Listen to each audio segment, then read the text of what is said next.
This is Jeff with Shout Out Minnesota, and we are here with Dan FINNERTY from the Dan Band. Isn't it awesome?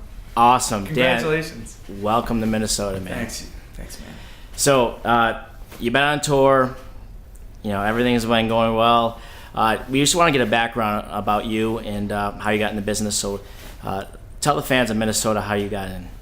Well, the Dan Band started with drunk karaoke, which is sad, but at least something good came out of karaoke. And I was in Stomp, the garbage can show, and doing that show, and I got drunk at my last performance afterwards, and the band took me out to some bar, and they had karaoke, and I got up and I sang I Am Woman. And then I moved to Los Angeles, sang I Am Woman for my friends to open for her band, because she needed someone to open for her to make it look like she was a headliner. And this guy that booked the Viper Room was like, "Hey, when's your next show?" I'm like, "What are you talking about?" He goes, "Do you have a flyer?" And I'm like, "For fucking what?" And he goes, "I'll book you if you add, 5 more songs." And from there, it really started as a joke. So I added backup singers slowly, and should I be looking at you or the fucking thing? You can look whatever you want, man. Right in the thing. Yeah, I added backup singers, and we just kept playing at Largo, this venue in Los Angeles, and then that's what's going on. That's how the Dan Band started. It was just a joke. I was kidding. It's amazing how things just start like that, I know that we talked about this, off camera and stuff, but we're both from upstate New York, which is pretty rare, but it's nice to see someone make it, from there and stuff like that. Especially me from Bath. You're from Rochester, which is at least like Bath. A city. Bath is like a farm town. Just for those who don't know, Bath is a very, very small town, but it's amazing.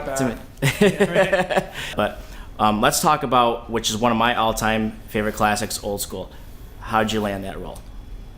Old School happened because I was doing my show in LA, and because we started playing at the Viper Room, we would go on at 11, and at midnight the Pussycat Dolls would go on, and they had just started. And Robin Anton, she formed the Pussycat Dolls, her boyfriend was McG, and he's a director in LA, and so we became friends just hanging out at the Viper Room, and he was like, we should film this show as a 1-hour special, or let's do a TV show. And so we did a pilot for ABC at Warner Brothers with McG it got made, but it never made it on the air. But at McG's birthday party, Todd Phillips came to the show, and he saw the show and was like, "Oh my God, I'm doing this movie and I need someone to be a wedding singer, and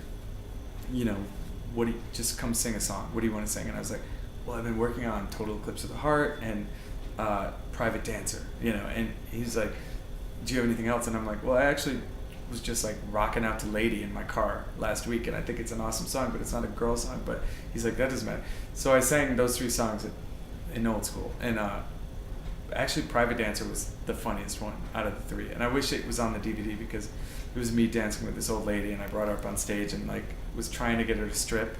But anyway, yeah, so that's how I met Todd Phillips, and then he put me in Starsky Hutch and The Hangover, and I fucking love him for that. And there's like a Todd Phillips altar in my apartment that I just worship.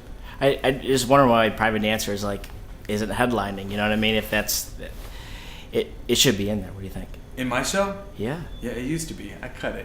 Come on. Okay. Come back someday. Like you said, Starsky and Hutch, The Hangover, Candy Shop is one of the funniest things I've seen. That was great, man. Great stuff. Thanks.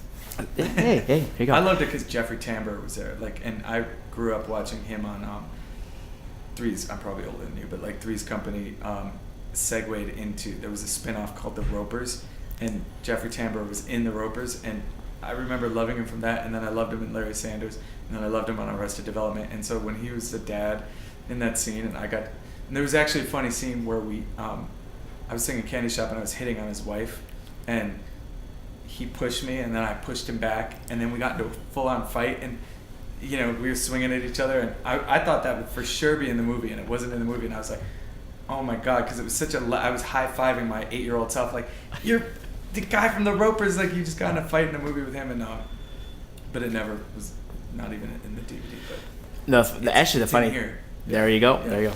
The funny thing is, actually, I think you're a year older than me. I'm actually 42. Shh, I shouldn't say that out loud. Yeah, 42. We're doing great. But what are you, class at 89? yes, Oh my God. yes, I am. Class Yes, I am. 80 is great. Whatever. Embrace it. But anyways, you got a tour going on. From what I heard, you're heading back to LA. Yeah, well, I live in New York City now, so they're. Oh, Okay. but we have a show in LA next week. Okay. Yeah. Okay. And so how's the tour going?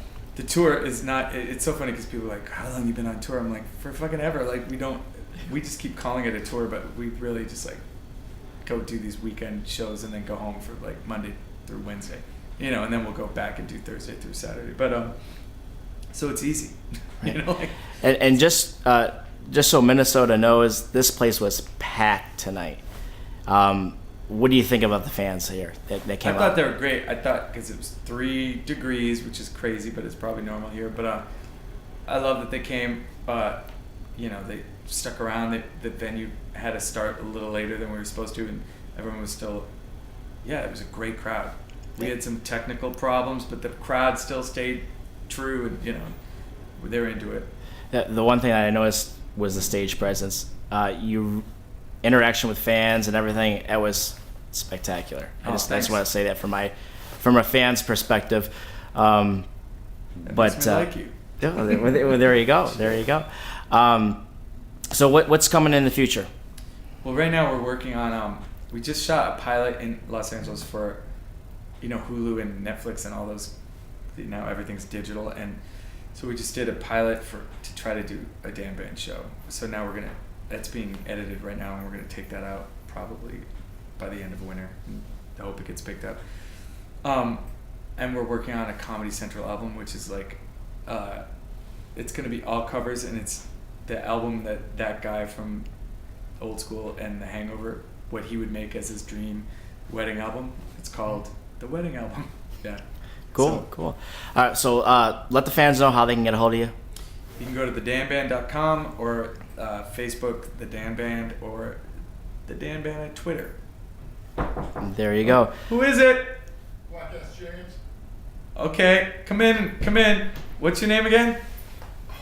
No, come on, come here. What's your name? James. What'd you say first? Black S. James. Black S. James. What? You said it, not me. Internationally known, locally recognized. That's right. And a good kisser. Yeah. All right, well, I thank you for your time. So before we go, one last shout out to the fans of Minnesota. Thank you, Minnesota, Minneapolis, and St. Paul, which was, there were a couple of embarrassed St. Paul people in the house that didn't stand up for themselves. But you're all fucking Minnesota. Embrace yourselves. Kumbaya.